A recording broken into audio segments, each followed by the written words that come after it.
Hello các bác nha. Hôm nay em sẽ lên rất là nhiều các mục thân máy này. Đợt này em có những cái mục thân máy rời hàng lẻ mẫu, những cái thân khoan bu lông này, chuyên vít đầu kẹp có rất là nhiều mã. Đặc biệt cái thân máy này là thân máy của nhà Boxsun. Cái mã này là con khoan 13 ly của nhà Boxsun, chân phổ thông này, con này logo khắc nổi trên máy luôn. Canh về cứ lắp vào những cái quả pin chân pin phổ thông như này. Em có cái quả pin 30 cell này, kể cả pin 10 cell hay là pin 20 cell là canh sẽ đều nắp được nhá. Với những cái quả pin và chân pin thông dụng khoảng cách nhau là 2 phân, chân pin 2 cạnh như thế này này là canh sẽ nắp được này. Đây để em sẽ thử cho các bác nhà mình xem cái mẫu này. Đó. Con này nó là khoan đầu 13 ni đấy, canh sẽ nắp được những 13 ni. Cái này nó có cái đèn nét ở đây nhá. Sử dụng motor từ không chổi than nhá. Chân pin phổ thông rất là tiện lợi luôn. Mức giá hôm nay có 450.000 cái thân máy này thôi. Con máy này thực sự là siêu to và có thể làm thợ là bao chiến công trình đấy. Anh có thể mua những cái thân máy này, nó là thân đầu kẹp. Cái này là thân 13 ly này. Em có cả những cái mục thân 10 ly nữa nhá. Đấy, mục thân 10 ly là cái thân này. Đây, cái thân này thân 10 ly này. Cái này anh nên đôn cho em là thân khoan 10 ly màu đỏ nhá. Cái thân máy này thì có giá là 350.000 thôi ạ. Thân 10 ni thì canh sẽ nắp được mũi 10 ni, còn thân 13 ly thì sẽ nắp được mũi 13 ni. Tất cả sẽ đều là xài chân phổ thông cho em. 350.000 thân máy 13 ly màu đỏ như thế này ạ. Anh nào mà mua thân máy mà ở nhà nếu như mà canh chưa có pin ấy, thì mình sẽ mua thêm pin nhá. Những cái quả pin như thế này em sale tặng canh là pin 10 cell đây ạ. Đây là những cái quả pin 10 cell của nhà Boxsun này. Cái pin này em sale tặng canh là giá 200.000 một quả thôi, 200.000 một quả pin 10 cell. Anh nào mà lấy pin 20 cell này là pin của nhà Boxsun nhá. Quả pin 20 cell của Boxsun là giá 350.000 này. Còn cái quả pin 30 cell này, pin 30 cell nhà Boxsun là giá 400.000 một quả này. Anh nào mua pin mà chưa có sạc thì báo để nhà em sẽ tư vấn thêm sạc cho các anh. Nói chung là pin với sạc em sẽ có đầy đủ các mức giá để các anh lựa chọn tùy theo túi tiền đấy. Kể cả những cái mục thân máy em có rất là nhiều loại nhá. Như con này là một con thân máy, cái này gọi cho em là thân máy full sơn nhá.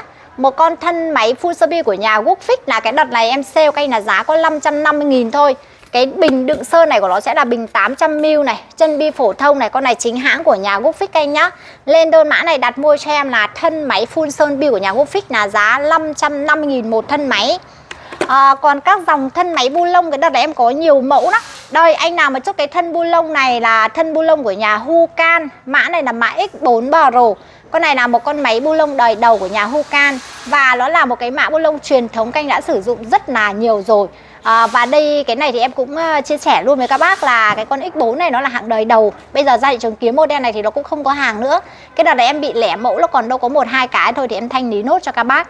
Đấy, bình thường cái giá của nó 650 cơ, nhưng mà đợt này em còn một cái hàng lẻ mẫu thì em sẽ sale nốt cho các bác là giá 399.000.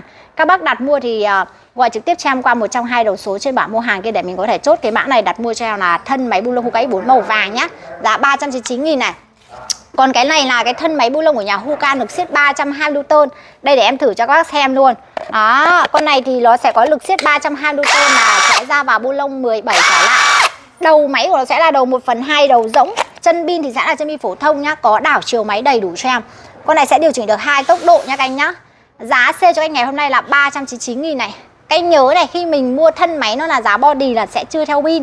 Nếu như mà các anh chưa có pin nhớ báo để nhà em sẽ tư vấn thêm pin. Còn ở nhà các anh có pin rồi, những cái quả pin nhiều anh là đi làm thợ là các anh có những con máy bu lông hay là máy khoan hay là máy mài có sẵn pin chân phổ thông rồi thì các anh cứ hết tận dụng những quả pin đấy để mình có thể mua những cái thân máy giờ như thế này để về xài tận dụng. Còn các anh chưa có pin thì vẫn có thể báo nhà em tư vấn pin để mình có thể mua thêm pin này, mua thêm sạc là về là đủ bộ mình xài luôn.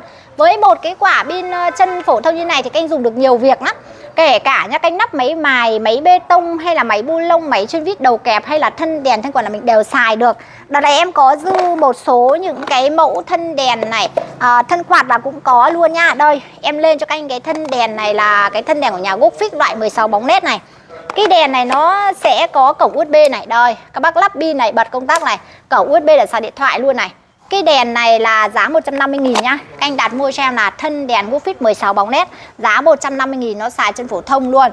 Đấy, còn cái đổi nguồn này này, cái này là cái đổi sạc điện thoại. Đấy, các bác lắp pin vô này, mở nút này, đấy có chế độ đèn pin. Đằng sau có cái cổng sạc điện thoại như thế này để sạc điện thoại luôn nhá. Thì nếu anh nào mà chốt ý, lên đơn mã này này, đặt hàng gọi cho em là đổi nguồn, cái này gọi cho em là chuyển sạc điện thoại của Hucan nhé. Các bác chốt đơn cho em là chuyển sạc điện thoại của nhà Hucan là giá 50.000 nhá. Anh nào mà mua nhá, gọi trực tiếp cho em qua cái đầu số điện thoại này để mình có thể chốt đơn và đặt hàng. Hôm nay thì em sẽ kết thúc video ngắn ở đây, và nếu như mà anh nào bác nào mà cần quan tâm cái mặt hàng nào thì có thể liên hệ gọi trực tiếp cho em để có thể chốt đơn.